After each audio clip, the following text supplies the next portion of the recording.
Assalamualaikum warahmatullahi wabarakatuh. Bismillahirrahmanirrahim. Alhamdulillahi rabbil alamin.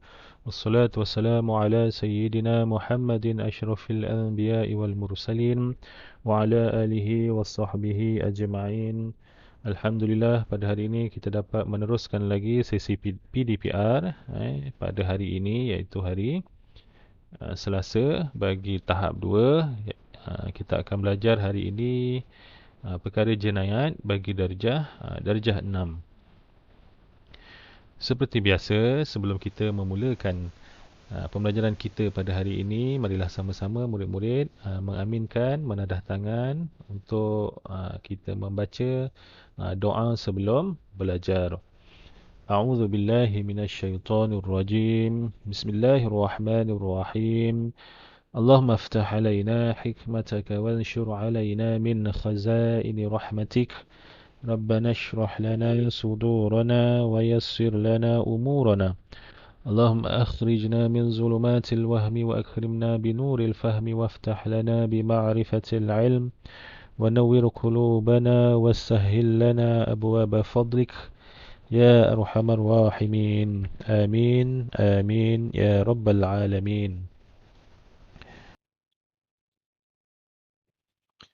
Baiklah, untuk pembelajaran pada hari ini, murid-murid boleh rujuk muka surat 14. Terlihat yang seterusnya, iaitu kita sambung tajuk yang lepas. Pada PDPR yang lepas, hari ini kita sambung pada muka surat 14, 2.7.8. Harta orang yang murtad ditahan. Kita lihat yang pertama. Segala harta orang murtad hendaklah ditahan terlebih dahulu, mauquf dalam bahasa Arabnya, dan harta tersebut diserahkan kepada orang yang adil untuk dijaga dan diuruskan. Sekiranya orang itu murtad, meninggal, ada hartanya.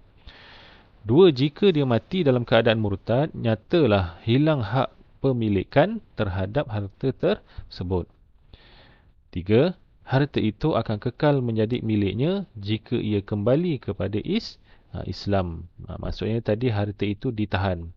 Sekiranya orang tersebut masuk balik ke dalam agama Islam, maka harta itu akan menjadi miliknya semula. Kemudian perbelanjaan diambil daripada hartanya. Yang pertama, perbelanjaan untuk dirinya hendaklah diambil daripada hartanya sendiri. 2, perbelanjaan untuk orang yang wajib ditanggungnya harta orang yang murtad. 3, dibayar hutangnya yang dibuat sebelum murtad daripada hartanya. Kalau dia ada hutang, maka hutang itu perlu dibayar sebelum dia murtad daripada harta dia sendiri. 4, membayar ganti rugi terhadap apa-apa yang dirosakkan semasa murtadnya daripada hartanya. Kena bayar ganti rugi. Kita lihat harta orang yang murtad boleh disewa. Segala harta orang murtad boleh disewa. Sama ada harta boleh alih atau tidak boleh alih supaya ianya selamat daripada kehilangan. Mungkin kalau ada harta itu boleh disewa.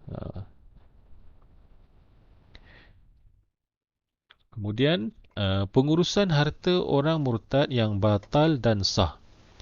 Yang pertama, segala pengurusan harta orang murtad jika bagi suatu yang tidak menerima ta'liq seperti jual beli, gadaian atau hebah adalah dihukumkan batal. 2, jika suatu yang menerima ta'liq seperti merdeka, tadbir dan wasiat, hukumnya terhenti ke atas keadaan berikut.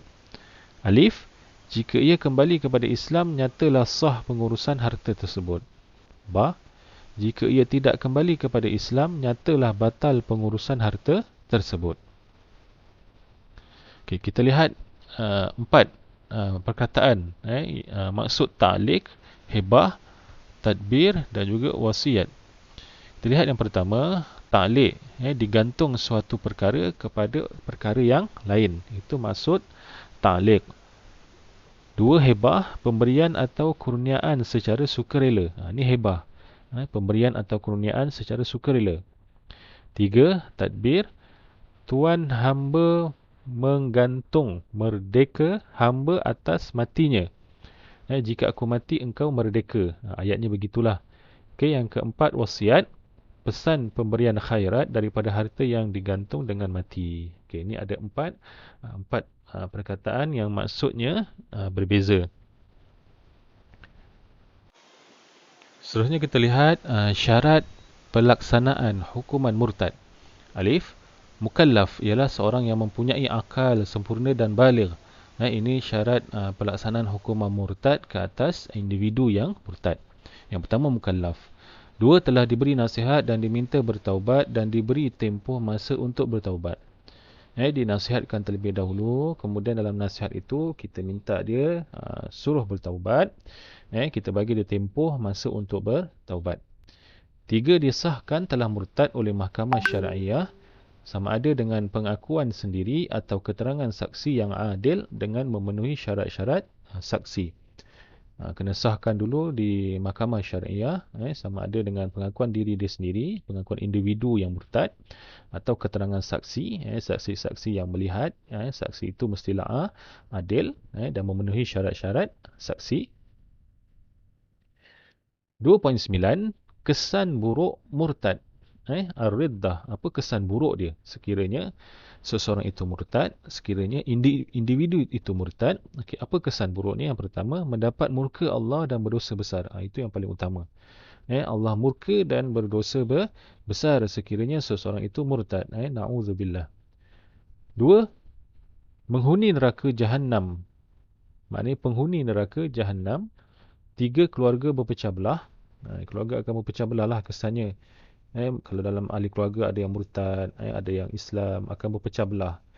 Takut pula nanti dia mengajak pula orang yang ahli keluarga yang terdekat untuk murtad pula. Yang keempat, harta tidak dapat diwarisi. Itulah keburukan, kesan buruk apabila murtad. Seterusnya, hikmah meninggalkan murtad. Apa hikmah kita tinggalkan murtad? Kita jagalah diri kita, iman kita baik-baik, doa. Doa-doa kita tu, kita minta Allah jagalah iman kita, jagalah, peliharalah kita punya akidah. Yang pertama, terpelihara agama daripada anasir-anasir murtad. Dua, nasab atau keturunan dapat dijaga dan terpelihara. Kita nak keturunan kita bersambunglah daripada kita, anak kita, cucu dan seterusnya ke atas, insya-Allah, sehinggalah ke Nabi Muhammad, Nabi Adam dan insya-Allah seterusnya. Begitulah kita nak jaga keturunan kita. Yang ketiga, terselamat daripada azab neraka. Yang keempat, hubungan kekeluargaan terjalin utuh. Jadi saya ingatkan kepada diri saya dan semua murid-murid, kita jagalah akidah kita dengan sebaiknya.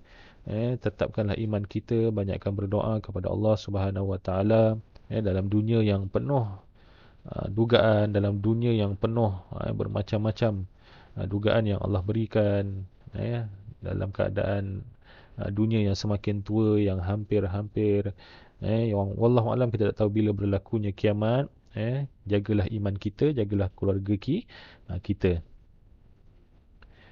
Okey, itu saja untuk hari ini murid-murid. Untuk tugasan, okey, jawab 2 soalan, tuliskan 3 kesan buruk murtad, tuliskan 3 hikmah meninggalkan murtad. Itu saja, sekian. Assalamualaikum warahmatullahi wabarakatuh.